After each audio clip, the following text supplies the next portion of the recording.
વિદ્યાર્થી મિત્રો નમસ્કાર. ધોરણ 11 સાયન્સના છઠ્ઠા એકમ તરફ જઈએ. એકમ 6 જેનું નામ છે ઉષ્માગતિશાસ્ત્ર. ઉષ્માગતિશાસ્ત્ર એટલે શું? રાસાયણિક પ્રક્રિયા દરમિયાન થતા ઉષ્માના ફેરફારો. મિથેન કે રાંધણ ગેસનો બાટલો છે એ બળે છે, એટલે કે વાયુનું દહન થાય છે, ત્યારે આપણને ઉષ્મા પ્રાપ્ત થાય છે. બળતણના અણુઓમાં સંગ્રહેલી ઉર્જાનું ઉષ્મા ઉર્જામાં રૂપાંતર થાય છે. કોઈ પણ બળતણ હોય તો એ રાસાયણિક સંયોજન જ છે. રાસાયણિક ઉર્જાનું રૂપાંતર ઉષ્મા ઉર્જામાં થાય છે. બીજા આવા ઉષ્માના રૂપાંતરો તમે યાદ કરો. રાસાયણિક પ્રક્રિયા દરમિયાન થતા ઉષ્માના ફેરફારોનો અભ્યાસ ઉષ્માગતિશાસ્ત્રમાં કરવામાં આવે છે. તો રાસાયણિક ફેરફારો દરમિયાન ક્યાં ઉષ્માના ફેરફારો? એવા રૂપાંતરો બીજા તમે ઉદાહરણ આપી શકો? વિચારો. બાઇક ચાલે છે, એન્જિનમાં પેટ્રોલનું દહન થાય છે.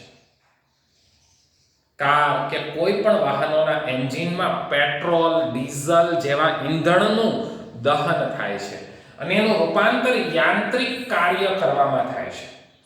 યાંત્રિક કાર્ય કે વાહન ચલાવો. પેટ્રોલ ડીઝલમાં રહેલી રાસાયણિક ઉર્જાનું રૂપાંતર યાંત્રિક ઉર્જામાં થાય છે.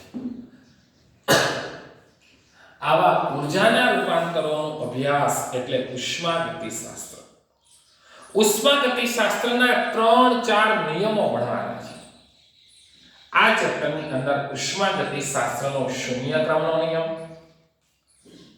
ઉષ્માગતિશાસ્ત્રનો પ્રથમ ક્રમનો નિયમ, ઉષ્માગતિશાસ્ત્રનો દ્વિતીય ક્રમનો અને ઉષ્માગતિશાસ્ત્રનો તૃતીય નિયમ આપણે ભણીશું.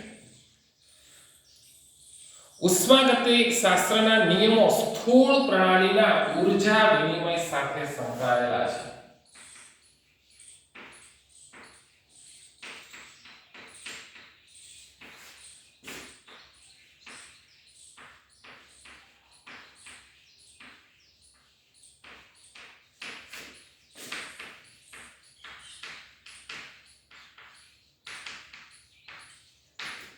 સ્થૂળ પ્રણાલી એટલે આપણને જે દેખાય છે, આપણે જે પ્રયોગો કરીએ છીએ. ઉદાહરણ તરીકે આપણે કાચની કસનળીમાં પ્રયોગશાળામાં કસનળીની અંદર થોડું HCl લઈએ છીએ. આ કયું પ્રમાણે લીધું? HCl વત્તા એમાં શું ઉમેરવાનું છે? NaOH. HCl અને NaOH કે બંને પ્રવાહી વચ્ચે પ્રક્રિયા થાય, તટસ્થીકરણની પ્રક્રિયા થાય, તો આ સ્થૂળ પ્રણાલી કહેવાય. એની પ્રક્રિયા થાય ત્યારે ઉષ્માના ફેરફારો શું થાય છે એનો અભ્યાસ આપણે ઉષ્માગતિશાસ્ત્રની અંદર કરવાનો છે. ઉષ્માગતિશાસ્ત્ર આ ઉર્જા રૂપાંતરો કેવી રીતે કરવામાં આવ્યા અને કેટલા દરથી થાય છે તેનાથી સંકળાયેલ નથી. કેવી રીતે કરવામાં આવ્યા અને આ ઉર્જાના દર કેવી રીતે બદલાય છે તેની સાથે સંકળાયેલ નથી, પરંતુ ફેરફાર અનુભવતી પ્રણાલીના પ્રારંભિક કે આ પ્રણાલી છે એની પ્રારંભિક અવસ્થા કેવી હતી અને અંતિમ અવસ્થા કેવી છે એના પર આધારિત છે. ફેરફારો કેવી રીતે કર્યા એ મહત્વનું નથી, પણ આ પ્રણાલી છે આપણી કે જેમાં પહેલા HCl જ હતું ખાલી, પછી એને એવો જ ઉમેર્યું તો એ પ્રણાલીમાં હવે શું થયું? તટસ્થીકરણ કરીને આપણે પાણી મળ્યું, ધારો કે મીઠાનું દ્રાવણ મળ્યું. તો પહેલા ઉર્જા કેટલી હતી અને પછી ઉર્જા કેટલી હતી એની જ સાથે સંકળાયેલું આપણું ઉષ્માગતિશાસ્ત્ર છે. રાસાયણિક પ્રક્રિયામાં સમાવિષ્ટ ઉર્જાના ફેરફારો આપણે કેવી રીતે નક્કી કરી શકીએ એનો અભ્યાસ આપણે ઉષ્માગતિશાસ્ત્રમાં કરીશું. રાસાયણિક પ્રક્રિયા કે પ્રક્રમને કોણ પ્રેરે છે? આ બધા પ્રશ્નોનો જવાબ મેળવવા માટે આપણે ઉષ્માગતિશાસ્ત્ર તરફ જઈએ. તો પહેલા કેટલાક અગત્યના પર્યાયો લઈએ. પહેલું જ પર્યાય છે પ્રણાલી અને પર્યાય.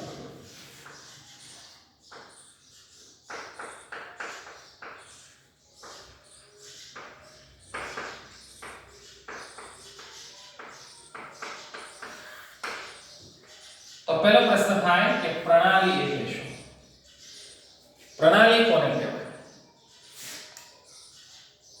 આપણે રાસાયણિક પ્રક્રિયા અને તેની સાથે સંકળાયેલા ઊર્જાના ફેરફારોમાં રસ ધરાવીએ છીએ. ઉષ્માગતિશાસ્ત્રમાં પ્રણાલી કોને કહેવાય? પ્રણાલી એટલે શું? તો વિશ્વનો એ ભાગ કે જેમાં આપણે અવલોકન કરીએ છીએ, વિશ્વનો એ ભાગ, અતિ સૂક્ષ્મ ભાગ, અતિ સૂક્ષ્મ ભાગ કે જેમાં અવલોકન કરીએ છીએ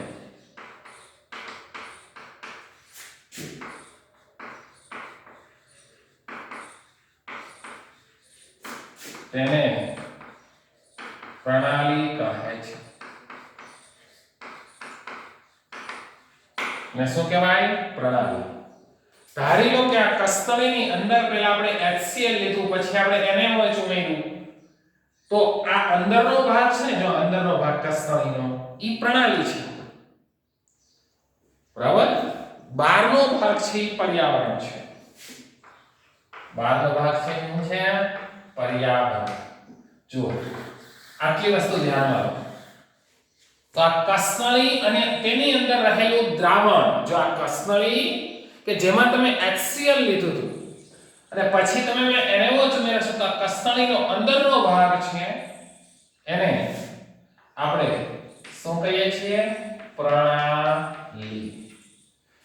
એની સિવાયનો બહારનો જે ભાગ છે એને આપણે શું કહીએ છીએ? પર્યાવરણ.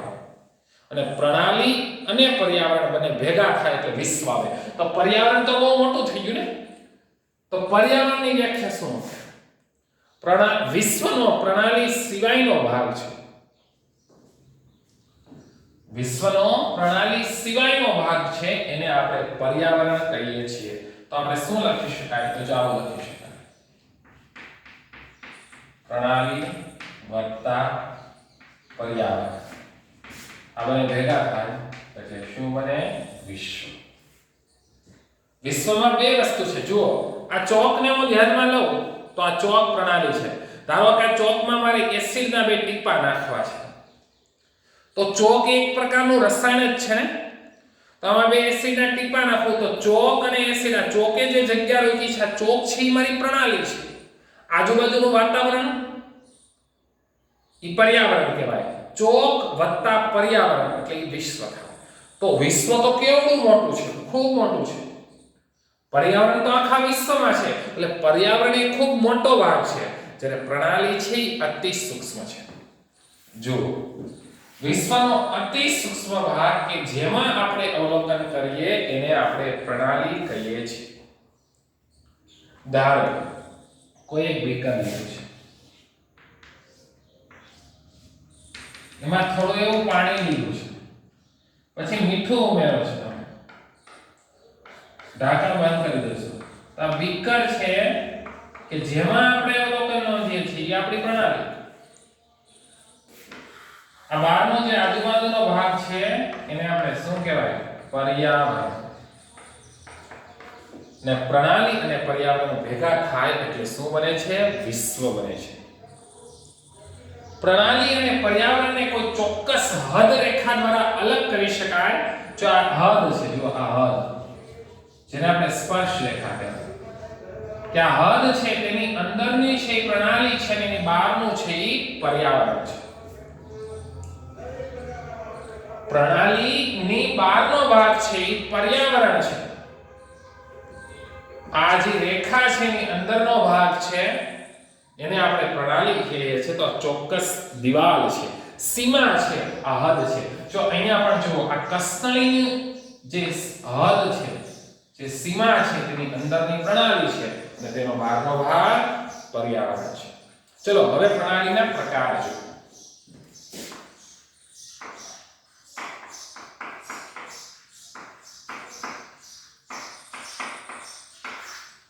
પ્રણાલીના પ્રકાર. પ્રણાલી ત્રણ પ્રકારની હોય છે: ખુલ્લી પ્રણાલી અને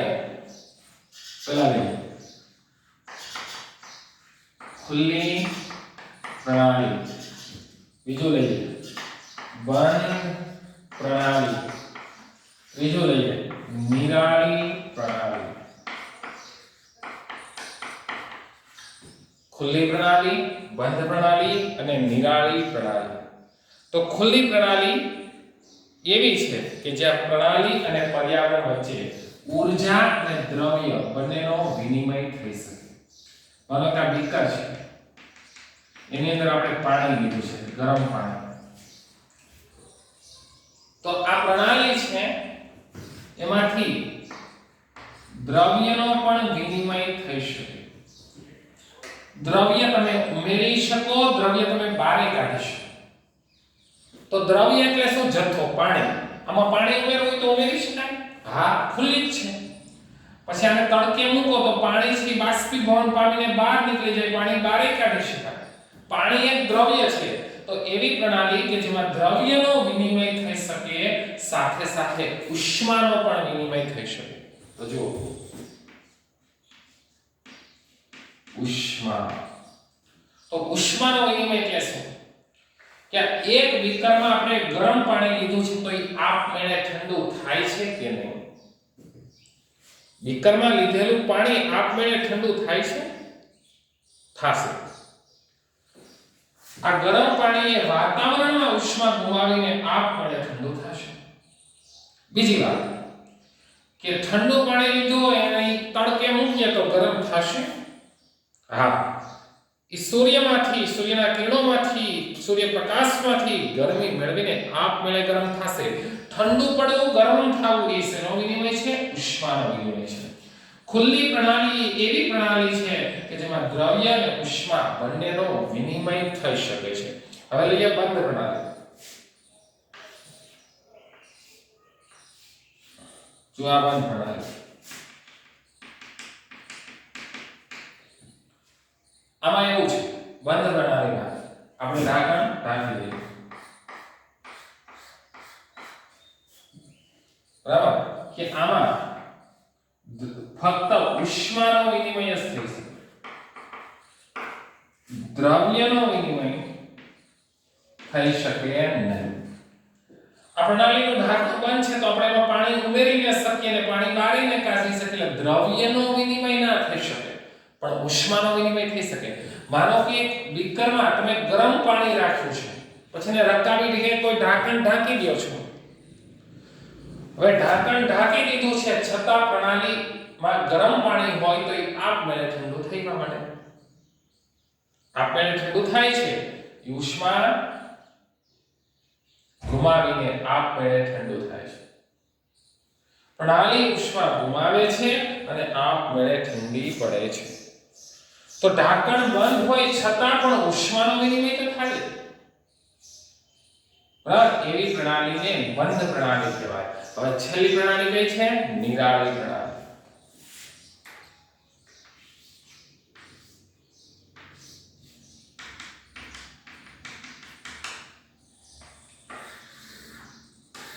અંદરનો ભાગ છે પ્રણાલી, બહારનો ભાગ છે પર્યાવરણ. આ એવી પ્રણાલી છે, એવી પ્રણાલી નિરાળી પ્રણાલી કે જેમાં દ્રવ્યનો પણ વિનિમય નથી થતો અને ઉષ્માનો પણ વિનિમય નથી થતો. આવી પ્રણાલીમાં તમે દ્રવ્ય ઉમેરી ન શકો અને દ્રવ્ય બહાર પણ ન કાઢી શકો. કે તમે પાણી ઉમેરી એટલે ઉષ્મા ઉમેરી ન શકો કે ઉષ્મા ગુમાવાય પણ. કઈ રીતે? તમે ઉચ્ચ કક્ષાનો થર્મોસ ફ્લાસ્ક જોયું છે? થર્મોસ, ચાનો થર્મોસ આવે, જે સફેદ કલરની બોટલ હોય છે, આવી ઢાંકણું ખોલવાનું, જેને ઘણા વિદ્યાર્થીઓ પાણીની બોટલ તરીકે પણ એવી બોટલ લાવતા હોય છે કે જેમાં ઠંડુ પાણી ભરો તો આખો દિવસ ઠંડુ રહે, ગરમ પાણી ભરો તો આખો દિવસ ગરમ રહે. તો એની દિવાલો છે એ સ્પેશિયલ મટીરીયલની બનેલી છે. એવું મટીરીયલ કે જે ઉષ્માનો પણ વિનિમય થવા દેતું નથી. આપણી જ્યારે મેરેજ કે કોઈ ફંક્શન હોય છે ત્યારે પાણીના કેરબા મૂકીએ છીએ, થર્મોસ જ છે, એમાં ઠંડુ પાણી રહે છે આખો દિવસ. નિરાળી પ્રણાલી ખરેખર મેળવવી મુશ્કેલ છે. તો જે પ્રણાલીની દિવાલો છે એ ઉષ્માનો વિનિમય ન થવા દે અને દ્રવ્યનો પણ વિનિમય ન થવા દે એવી પ્રણાલીને નિરાળી પ્રણાલી કહેવાય. કેવી પ્રણાલી? નિરાળી પ્રણાલી. અને નિરાળી પ્રણાલીનું ઉદાહરણ ઉચ્ચ કક્ષાનું થર્મોસ છે. ઉચ્ચ કક્ષાનો થર્મોસ ગ્લાસ છે એને આપણે નિરાળી પ્રણાલી કહીએ છીએ. માર્કેટમાં મિલ્ટોન કે બીજી ઘણી સારી કંપનીઓના થર્મોસ મળે છે એ નિરાળી પ્રણાલીના ઉદાહરણો છે. હવે લઈએ પ્રણાલીની અવસ્થા.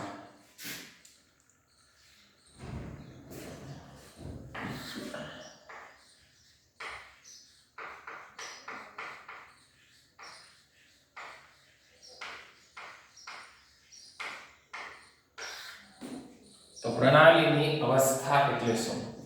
પ્રણાલીનું જથ્થાત્મક રીતે માપન થઈ શકે તેવા તેના ગુણધર્મ જોઈએ તો પ્રણાલીનું દબાણ. પ્રણાલી કેટલું દબાણ ધરાવે છે જેને P કહીએ.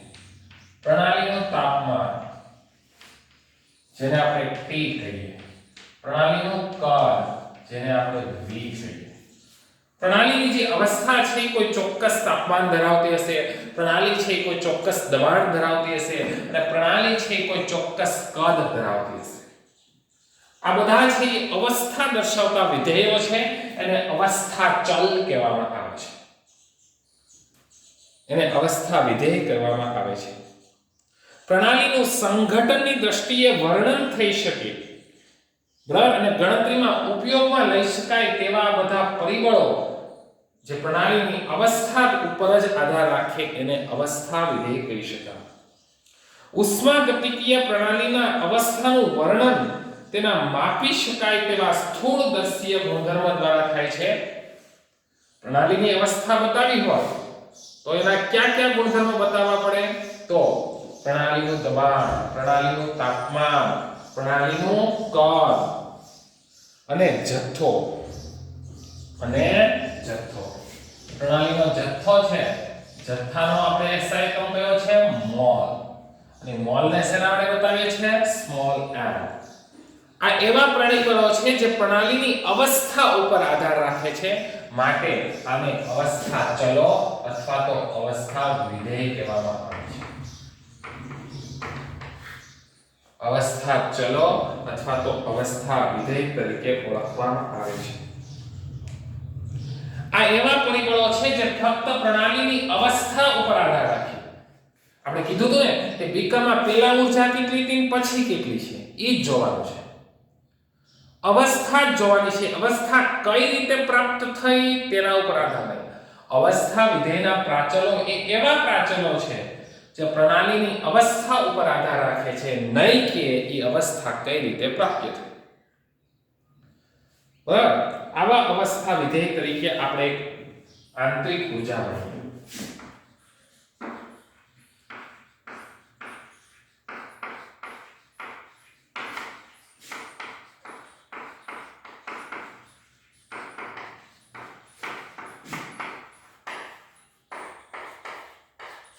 અવસ્થા વિધેય તરીકે આંતરિક ઊર્જા જેને આપણે કેપિટલ U દ્વારા દર્શાવીએ છીએ. આપણે જ્યારે રાસાયણિક પ્રણાલી વિશે વાત કરીએ કે જે ઊર્જા ગુમાવે છે કે ઊર્જા મેળવે છે ત્યારે પ્રણાલીની કુલ ઊર્જાને રજૂ કરતી રાશિ દાખલ કરવી પડે. તો કોઈ પણ પ્રણાલી હોય, ખુલ્લી પ્રણાલી, બંધ પ્રણાલી કે તમે જે પ્રયોગો કરો છો એ પ્રણાલી, એની કુલ ઊર્જા કેટલી? તો તમે વિચારો છો ને તમામ પ્રકારની ઊર્જા, માનો કે આ ડસ્ટરની ઊર્જા કેટલી, તો એની અંદર સ્થિતિ ઊર્જા હોય, એની યાંત્રિકીય ઊર્જા હોય, કોઈ પણ પ્રણાલીની તમે ધારો છો એ તમામ પ્રકારની ઊર્જા એટલે એને આંતરિક ઊર્જા. રાસાયણિક ઊર્જા, વિદ્યુતીય ઊર્જા, યાંત્રિકીય અથવા અન્ય કોઈ પણ પ્રકારની ઊર્જા જેનો તમે વિચાર કરો છો, આ બધી જ ઊર્જાનો સરવાળો, પ્રણાલીની બધી જ ઊર્જાનો સરવાળો.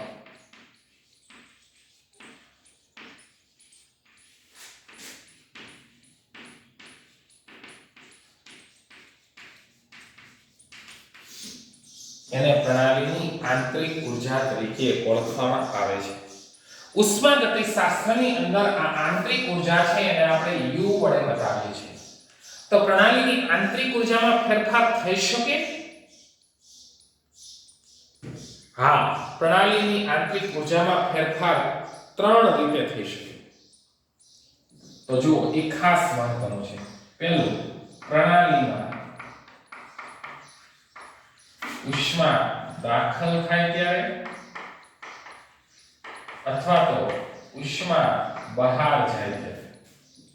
પ્રણાલી ઉષ્મા મેળવે ત્યારે અથવા પ્રણાલી ઉષ્મા ગુમાવે ત્યારે. શું કરવું છે? પ્રણાલીની આંતરિક ઉર્જામાં ફેરફાર કરવો છે. આંતરિક ઉર્જા એ કેવું વિધેય છે? અવસ્થા વિધેય છે. બીજું, પ્રણાલી પર કાર્ય કરીને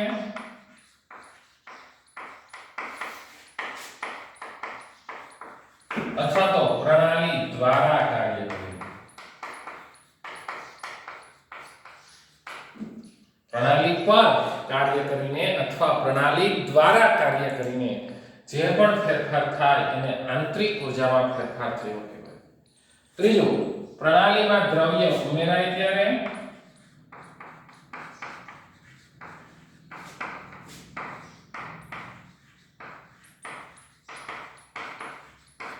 કે દ્રવ્ય બહાર જાય ત્યારે. પ્રણાલીની આંતરિક ઉર્જામાં 3 રીતે ફેરફાર કરી શકીએ છીએ. તો હવે પહેલા આપણે કાર્ય દ્વારા પ્રણાલીની આંતરિક ઉર્જામાં થતો ફેરફાર વિશે વિચારવું છે. પ્રણાલીની આંતરિક ઉર્જામાં ફેરફાર કરવો છે, પણ શું કરીને? કાર્ય કરીને આપણે પ્રણાલીની આંતરિક ઉર્જામાં ફેરફાર કરી અને પછી ઉષ્મા દ્વારા પ્રણાલીની આંતરિક ઉર્જામાં ફેરફાર કરીએ.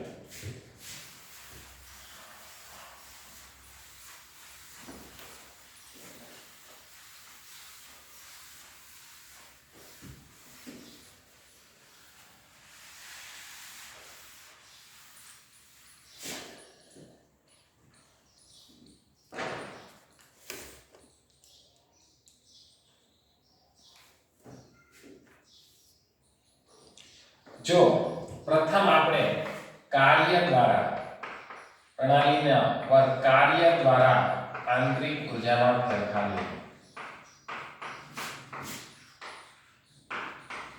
શું કરવું છે? પ્રણાલીની આંતરિક ઉર્જામાં ફેરફાર કરવો છે. આંતરિક ઉર્જામાં ફેરફાર કેટલી રીતે થઈ શકે? 3 રીતે. પ્રણાલી ઉપર કાર્ય કરીને ઉષ્મા દ્વારા, કાર્ય દ્વારા, ઉષ્મા દ્વારા અને દ્રવ્ય ઉમેરીને કે દ્રવ્ય દૂર કરીને. તો આપણે કાર્ય દ્વારા આંતરિક ઉર્જામાં ફેરફાર કરવો છે. એના માટે આપણે સૌપ્રથમ સમોષ્મી પ્રણાલી લઈએ. ચલો, સમોષ્મી પ્રણાલી એટલે શું? સ એટલે સરખું, મોષ્મી એટલે ઉષ્મા. સમ ઉષ્મા. જે પ્રણાલીની ઉષ્મા અચળ રહેતી હોય એટલે ઉષ્મા ન બદલવી જોઈએ, કારણ કે આપણે કાર્ય દ્વારા પ્રણાલીમાં શું ફેરફાર થાય છે, કાર્ય દ્વારા પ્રણાલીની આંતરિક ઉર્જામાં શું ફેરફાર થાય છે એ આપણે જોવું છે. બરાબર? તો આપણે એવી પ્રણાલી લેવી પડશે કે જે ઉષ્મા ગુમાવતી પણ ન હોય કે ઉષ્મા મેળવતી પણ ન હોય, અને ઉષ્માનો વિનિમય ન થતો હોય અને દ્રવ્યનો વિનિમય ન થતો હોય એવી પ્રણાલી આપણે લેવી પડે, જેને આપણે નિરાળી પ્રણાલી જેવી કહીએ છીએ. ચલો, આ પ્રણાલી લીધી. આ પ્રણાલીની અંદર આપણે થોડું એવું પાણી લીધું છે. હવે આ પ્રણાલી ઉપર કાર્ય કરીને એની આંતરિક ઉર્જામાં આપણે ફેરફાર કરવો છે. આ સમોષ્મી પ્રક્રમ છે. આ એવો પ્રક્રમ છે કે જેમાં પ્રણાલી અને પર્યાવરણ વચ્ચે ઉષ્માની હેરફેર થતી નથી. અહીં પર્યાવરણ અને અંદર પ્રણાલી એ બંનેને અલગ કરતી આ દિવાલ છે એ સમોષ્મી દિવાલ છે, જે ઉષ્માનો વિનિમય થવા દેશે નહીં.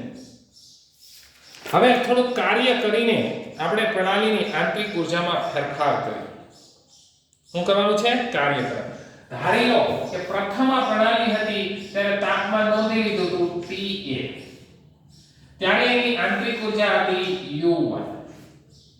આ પ્રણાલી છે, કોઈ ચોક્કસ તાપમાન હતું, Ta તાપમાન હતું શરૂઆતનું, અને એ પ્રણાલીની આંતરિક ઉર્જા U1 હતી.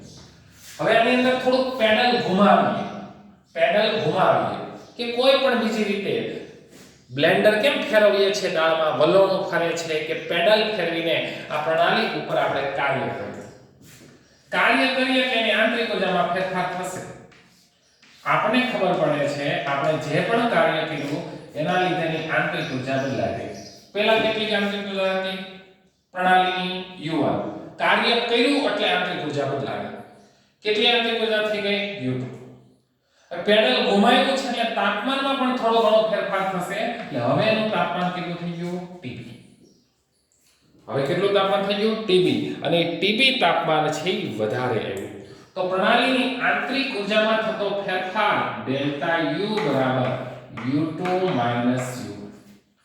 અંતિમ આંતરિક ઉર્જા માઈનસ પ્રારંભિક આંતરિક ઉર્જા. ડેલ્ટા છે એ હંમેશા ફેરફાર બતાવે છે. બીજું, હવે તાપમાનનો ફેરફાર જેને ડેલ્ટા T કહીએ છીએ. અંતિમ તાપમાન કેટલું છે? TB. પ્રારંભિક તાપમાન કેટલું હતું? TA. જ્યાં ડેલ્ટા T છે એ તાપમાનનો ફેરફાર બતાવે છે. તો આ પહેલી રીત કે આપણે પેડલ ફેરવીને કોઈ યાંત્રિક કાર્ય કરીને પ્રણાલીની આંતરિક ઉર્જામાં ફેરફાર કર્યો. હવે બીજી રીત કે 1 કિલો જૂલ જેટલું વિદ્યુતીય કાર્ય ડૂબાડેલા સળિયાની મદદથી કર્યું અને તાપમાનમાં ફેરફાર નોંધીએ તો આપણે એટલો જ ફેરફાર જોવા મળે છે જેટલો પહેલા હતો.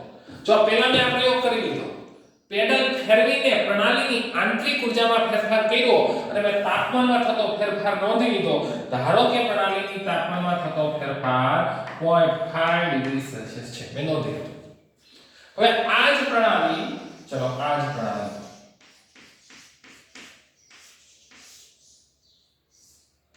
કે જેમાં પાણી લીધું છે જેની આંતરિક ઉર્જા U1 છે, જેનું તાપમાન TA છે. આ પ્રણાલી ઉપર આપણે 1 કિલોજૂલ જેટલું વિદ્યુતીય કાર્ય કરીએ. આપણે કેમ ઓલા સળિયા ડુબાડીએ વિદ્યુત રાસાયણિક કોષ, એમ ધાતુના સળિયા ડુબાડીને આમાં 1 કિલોજૂલ જેટલું કાર્ય કરીએ. બહારથી પાવર આપીએ. વિદ્યુત વિભાજન કોષમાં થાય છે. પછી આ પ્રણાલીનું તાપમાન તમે જોશો તો કેટલું થઈ ગયું હશે? TB. આ બીજી રીતે કાર્ય કર્યું ત્યારે તાપમાનનો ફેરફાર મેળવો તો TB માઈનસ TL. તો તાપમાનનો ફેરફાર 0.5 ડિગ્રી સેલ્સિયસ થયો.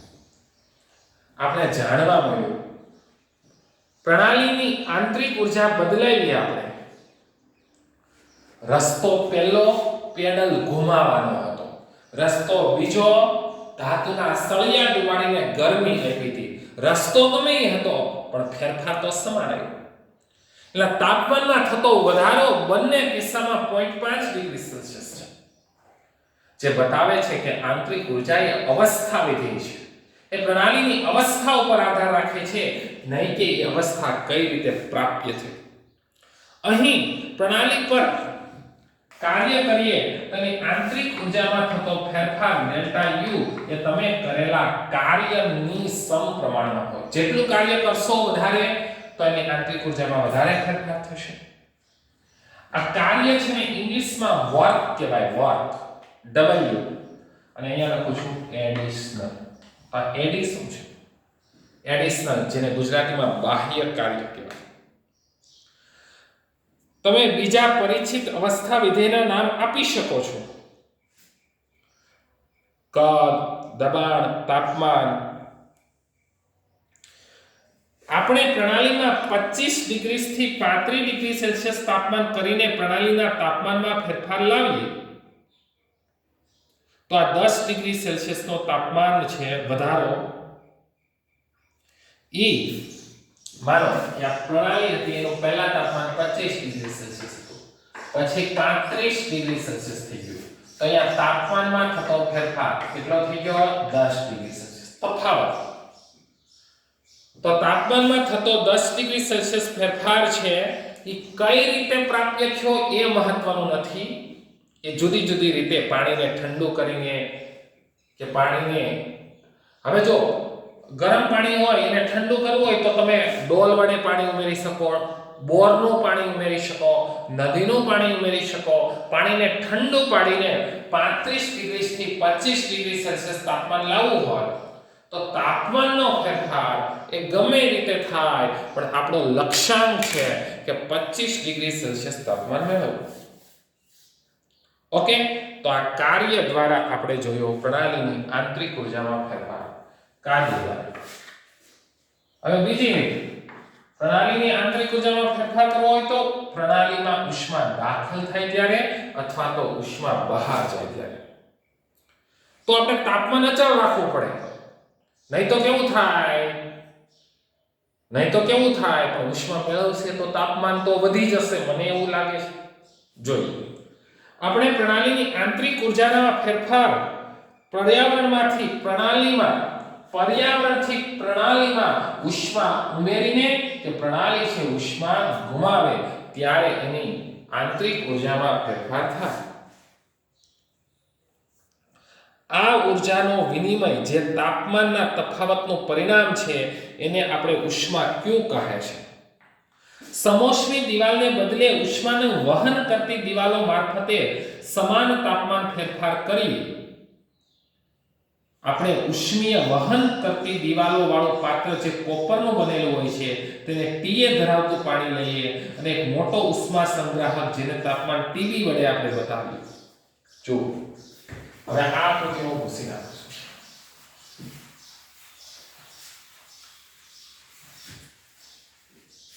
આ એક પ્રણાલી છે. હવે આ દિવાલો છે ને કોપરની બનેલી લેવાની છે કે જેમાંથી ઉષ્માનો વિનિમય થઈ શકે. હવે સમોષ્મી પ્રક્રમ નથી.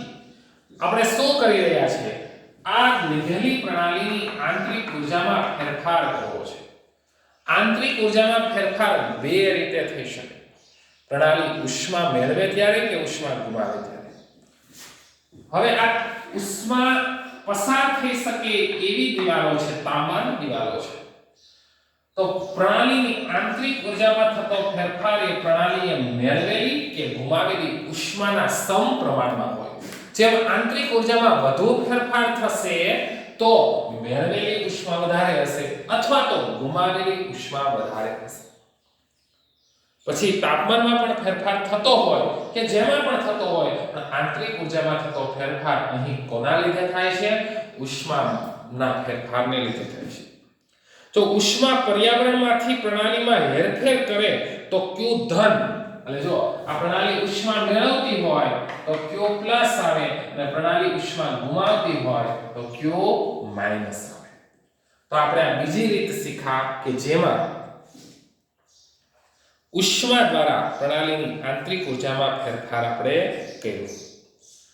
હવે જુઓ, હવે ખાસ મહત્વની બાબત છે.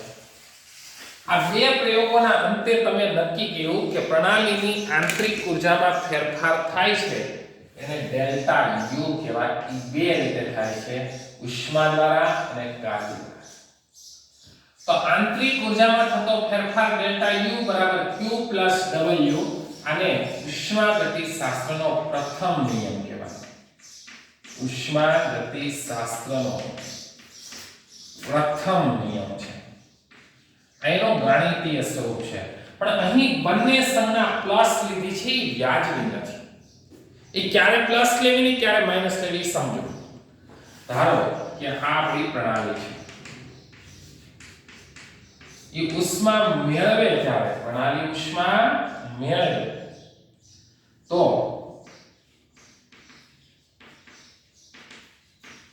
Q plus. પ્રણાલી ઉષ્મા ગુમાવે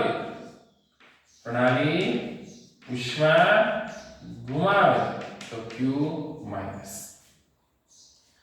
પ્રણાલી ઉષ્મા મેળવે તો Q પ્લસ અને પ્રણાલી ઉષ્મા ગુમાવે તો Q માઈનસ.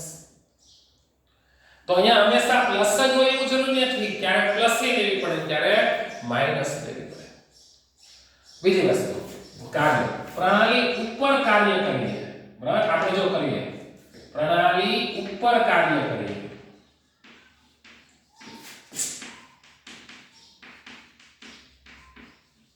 તો W પ્લસ અને પ્રણાલી દ્વારા કાર્ય થાય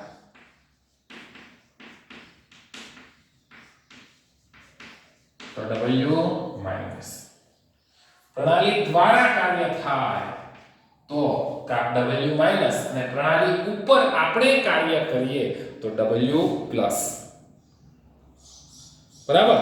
તો Q અને W એ બંને ફેરફાર કેવી રીતે કરવામાં આવ્યા તેના પર આધાર રાખે છે. ઉષ્માની હેરફેર પ્રણાલીની આંતરિક ઉર્જામાં ફેરફાર ઉષ્મા અને કાર્ય દ્વારા કરવામાં ન આવ્યો હોય તો નિરાળી પ્રણાલીની ઉષ્મા અચળ રહે છે. નિરાળી પ્રણાલીની ઉષ્મા એવી રહે છે, અચળ રહે છે.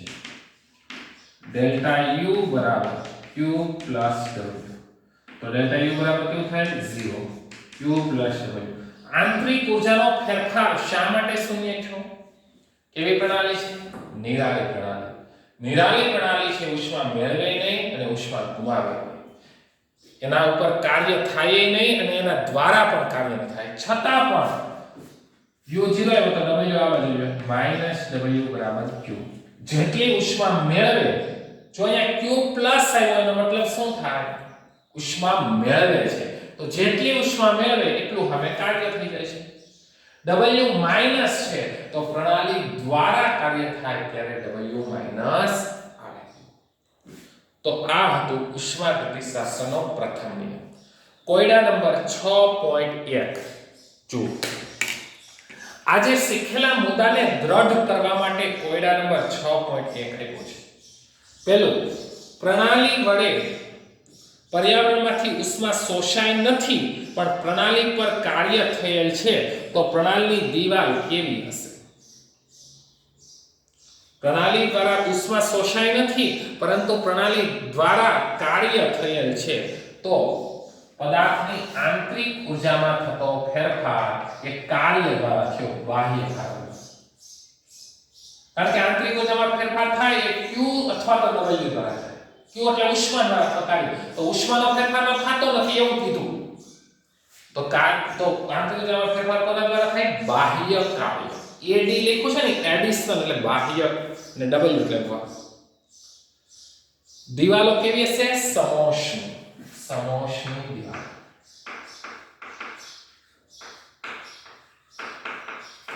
જો જે કોયડા નંબર 6.1 માં બીજો, પ્રણાલી પર કાર્ય થયેલ નથી પણ ઉષ્માનો જથ્થો Q પ્રણાલીમાંથી લઈને પર્યાવરણમાં રહે છે. જો આ ગુમાવે છે. પ્રણાલીમાંથી પર્યાવરણમાં ઉષ્મા દાખલ થાય છે તો શું લખી શકાય કે આંતરિક ઉર્જામાં થતો ફેરફાર બરાબર -Q. -Q શું કામ? પ્રણાલી ઉષ્મા ગુમાવે છે. જો ઉષ્મા ગુમાવે ત્યારે Q કેવો લેવાનો છે? માઈનસ. અને કેવી દિવાલો હોય તો ઉષ્માનો વિનિમય થઈ શકે? ઉષ્માનું વહન કરતી દિવાલ.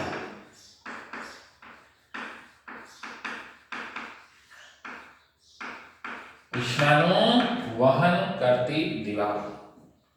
ત્રીજો અને છેલ્લો મુદ્દો, પ્રણાલી વડે કાર્ય થયેલ છે અને ઉષ્મા પ્રણાલીને આપવામાં આવેલ છે. તો જો આંતરિક ઉર્જામાં થતો ફેરફાર ડેલ્ટા U બરાબર Q પ્લસ W. શું કહે છે? પ્રણાલી વડે કાર્ય થયેલ છે એટલે આ W કેવો આવે? માઈનસ. કારણ કે પ્રણાલી વડે કાર્ય થાય છે અને પ્રણાલીને ઉષ્મા આપવામાં આવે છે એટલે Q કેવો આવે? પ્લસ. પ્રણાલીને ઉષ્મા આપવામાં આવે છે, બરાબર. તો આ કેવી પ્રણાલી હશે? બંધ પ્રણાલી. કારણ કે જ્યારે પણ પ્રણાલીમાં ઉષ્મા આપવામાં આવે તો કદ વધવું જોઈએ. કદ ન વધે એનો મતલબ શું થાય? કાર્ય થાય છે. અને કાર્ય અને ઉષ્માગતિશાસ્ત્રનો પ્રથમ નિયમ એ ખૂબ જ મહત્વનો મુદ્દો આવતા પીરિયડની અંદર આપણે શીખીશું.